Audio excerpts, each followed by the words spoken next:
حضرت عبداللہ ابن عباس رضی اللہ تعالیٰ عنہما آپ روایت کرتے ہیں کہ نبی کریم صلی اللہ علیہ وسلم نے ارشاد فرمایا، جب کسی قوم میں خیانت ظاہر ہو اور کھلم کھلا خیانت ہونے لگے تو اللہ تعالیٰ اس قوم کے دل میں اس کے دشمنوں کا رعب ڈال دیتا ہے۔ اور ارشاد فرمایا، جب کسی قوم میں زناکاری پھیل جاتی ہے تو اس قوم میں کثرت سے موتیں واقع ہونا شروع ہو جاتی ہیں، لوگ کثرت سے مرنا شروع ہو جاتے ہیں۔ اور جو قوم ناپ تول میں کمی کرتی ہے اس قوم کی روزی کاٹ دی جاتی ہے،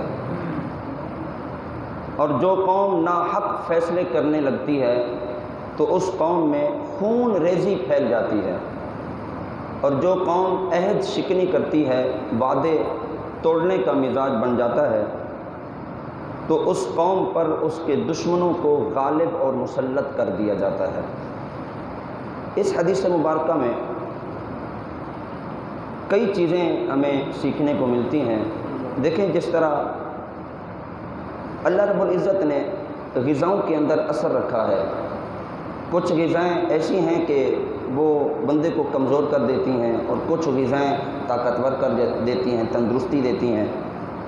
اسی طرح دواؤں کی اپنی تاثیر ہے، زہر مار دیتی ہے، اور تریاق جو غذائیں ہیں وہ جسم کو قوت دیتی ہیں، توانائی دیتی ہیں۔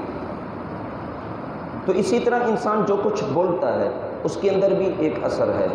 اور جو کچھ انسان کرتا ہے اس کے اندر بھی ایک اثر ہے۔ مثال کے طور پر کسی بندے کی عادت ہے ہر وقت گالی دینا، وہ ہر بات پہ گالی دیتا ہے، تو اچھے سے اچھے بندے کو بھی وہ اپنا دشمن بنا لیتا ہے۔ اور کسی بندے کی عادت ہے کہ وہ بات بات پر دعائیں دیتا ہے، بات بات پر وہ دعائیں دیتا ہے، تو سامنے کوئی دشمن بھی ہوتا ہے تو اس کی دعا یا کلمات سن کر اس کا دل بھی نرم ہو جاتا ہے۔ تو انسان کے قول میں بھی اللہ تعالیٰ نے تاثیر رکھی ہے، اس کے فعل میں بھی تاثیر رکھی ہے۔ اچھی بات منہ سے نکلتی ہے تو اس کا اثر اچھا ہوتا ہے، اور بری بات منہ سے نکلتی ہے تو اس کا اثر برا ہوتا ہے۔